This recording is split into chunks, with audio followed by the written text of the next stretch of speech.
आज राज्य की उत्पत्ति का देवीय सिद्धांत के विषय में अध्ययन करेंगे। राज्य की उत्पत्ति के सिद्धांतों में देवीय उत्पत्ति का सिद्धांत सबसे पुराना सिद्धांत है। यह सिद्धांत राज्य को ईश्वर द्वारा निर्मित मानता है, अर्थात राज्य को देवीय संस्था मानता है। देवीय उत्पत्ति के संकेत यूरोपियन और भारतीय दोनों दर्शन या चिंतन में मिलते हैं।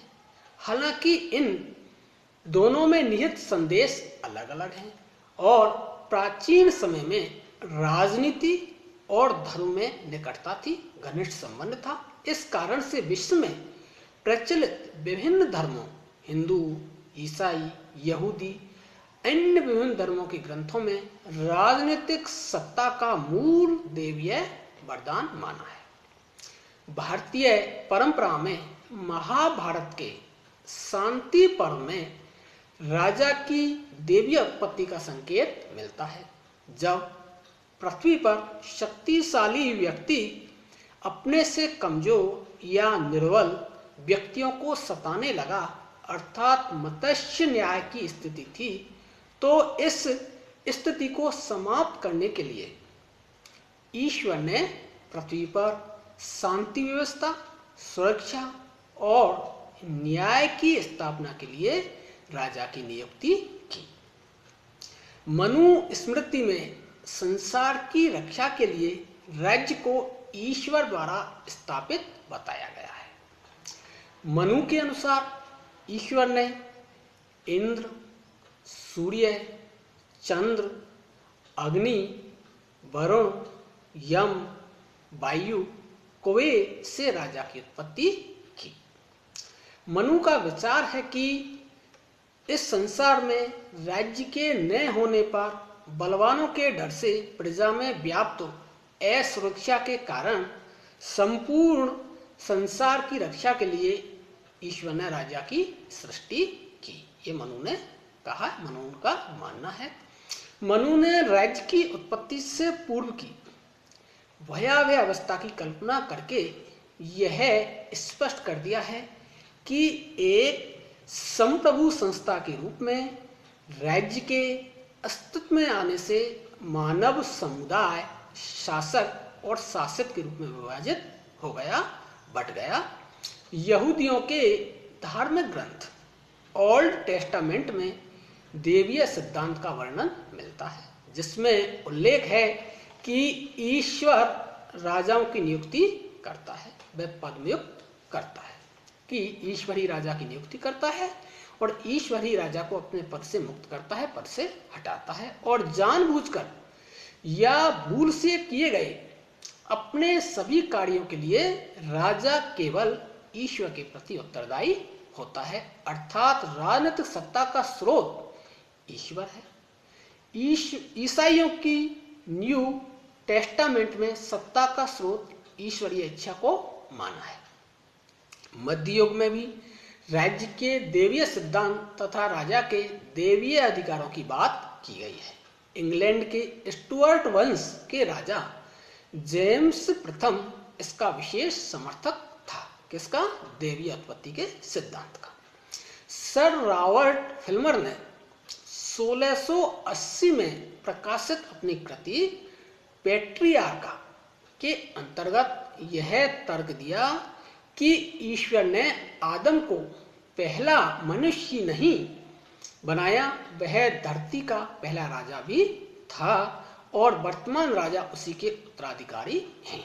ये बात सर रॉबर्ट फिल्मर ने अपनी पुस्तक पैट्रियार्का में कही, जो 1680 में प्रकाशित हुई थी। देवीय सिद्धांत के सबसे प्रमुख समर्थक 17वीं सदी के ब्रिटेन के स्टुअर्ट राजा जेम्स प्रथम रहे हैं। उन्होंने कहा कि राजाओं को सच्चे अर्थ में देवता माना जाता है, क्योंकि वे ईश्वरीय सत्ता के समान धरती पर शासन करते हैं।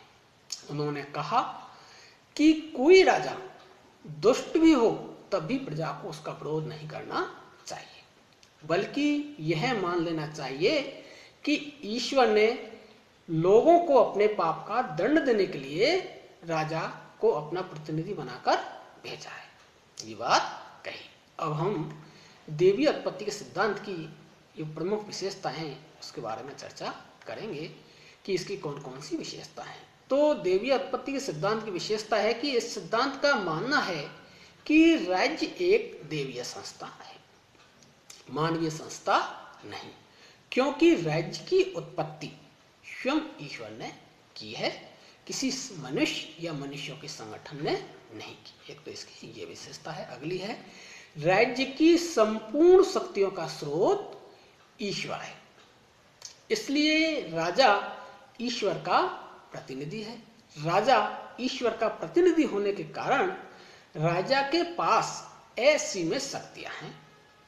प्रजा को उसका विरोध करने का अधिकार नहीं है, इसलिए प्रजा राजा के खिलाफ विरोध नहीं कर सकती। अगली है, राजा अपने कार्यों के लिए ईश्वर के प्रति उत्तरदायी है, जनता के प्रति उत्तरदायी नहीं है, क्योंकि राजा ईश्वर का प्रतिनिधि माना है। और अगला है, राजा के द्वारा किए गए सभी कार्य, कि राजा जो भी कार्य करता है वे उचित हैं, न्याय संगत हैं, कल्याणकारी होते हैं। ये देवीय सिद्धांत का मानना है। इसलिए राजा के आदेशों का पालन करना जनता के लिए आवश्यक है। राजा की आज्ञाओं का उल्लंघन करना ईश्वर की आज्ञाओं का उल्लंघन करना है, क्योंकि राजा पृथ्वी पर ईश्वर का प्रतिनिधि है। राजा का पद वंशानुगत होता है और राजा अपने वंशानुगत अधिकार नहीं छोड़ता, आदि इसकी प्रमुख विशेषताएं हैं।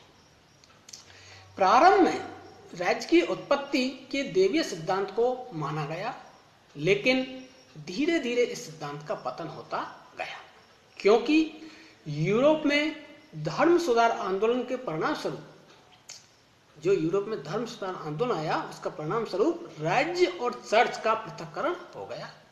पहले राज्य चर्च के आदेशों को मानता था, लेकिन धीरे धीरे राज्य चर्च से अलग हो गया।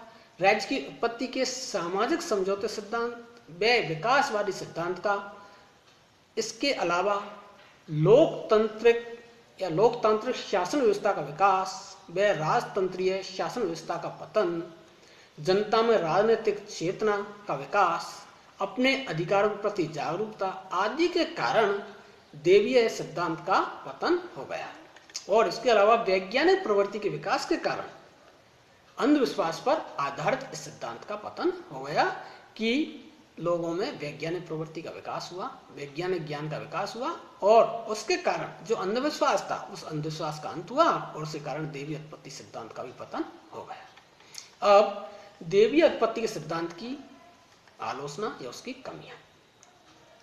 तो राज्य की उत्पत्ति के देवीय सिद्धांत की आलोचना अनेक कारणों से की जाती है। उसमें जो प्रमुख कारण है वो है कि देवीय सिद्धांत अवैज्ञानिक है, अर्थात यह वैज्ञानिक सिद्धांत नहीं है और ये अनैतिहासिक सिद्धांत है। इसकी सत्यता किसी ऐतिहासिक प्रमाण से सिद्ध नहीं होती है। तार्किक दृष्टि से भी यह सिद्धांत सही नहीं है। यह सिर्फ धार्मिक अंधविश्वास पर आधारित है, यह किसी तर्क या विवेक पर आधारित नहीं है। अगला है कि यह सिद्धांत लोकतंत्र विरोधी है तथा राजतंत्र का पक्षधर है, जिसे आधुनिक लोकतांत्रिक राज्यों के संबंध में लागू नहीं किया जा सकता। यह सिद्धांत निरंकुशता को प्रोत्साहन देता है। यह सिद्धांत राजा को ईश्वर का प्रतिनिधि बताकर राजा की निरंकुशता का समर्थन करता है। यूरोपीय परंपरा में इस सिद्धांत का दुरुपयोग करते हुए कई निरंकुश व अत्याचारी शासकों ने प्रजा से निर्विरोध आज्ञा पालन की मांग की। देवीय अधिकारों की आड़ में राजाओं ने सैकड़ों वर्षों तक अत्यंत निरंकुश और क्रूर ढंग से व्यवहार किया, जनता के अधिकारों का हनन किया, व इस सिद्धांत की आड़ में प्रजा का शोषण किया। इसलिए आज के प्रजातांत्रिक एवं धर्मनिरपेक्ष के युग में यह सिद्धांत पूर्ण रूप से अपना महत्व खो चुका है। यह अप्रासंगिक हो गया है, क्योंकि राज्य देवी उत्पत्ति की अपेक्षा स्वाभाविक संस्था है। यह सिद्धांत कोई सिद्धांत नहीं बल्कि एक धार्मिक मान्यता या अंधविश्वास है जो कल्पना पर आधारित है। देवी उत्पत्ति का सिद्धांत अपना महत्व खो चुका है, लेकिन आज भी राज्य के संबंध में इसका कुछ महत्व है। अराजकता की स्थिति को समाप्त करने में धर्म की प्रमुख भूमिका रही है। अतः यह सिद्धांत इस बात से अवगत कराता है कि शुरू में धर्म का राजनीति पर कितना प्रभाव रहा तथा इसने राज्य को एक नैतिक संस्था बनाया। इस प्रकार से आज हमने देवी उत्पत्ति के सिद्धांत के बारे में अध्ययन किया कि देवी उत्पत्ति सिद्धांत की कौन कौन सी विशेषताएं हैं, उसकी कौन कौन सी कमियां हैं और उसका क्या महत्व है। इस विषय पर अध्ययन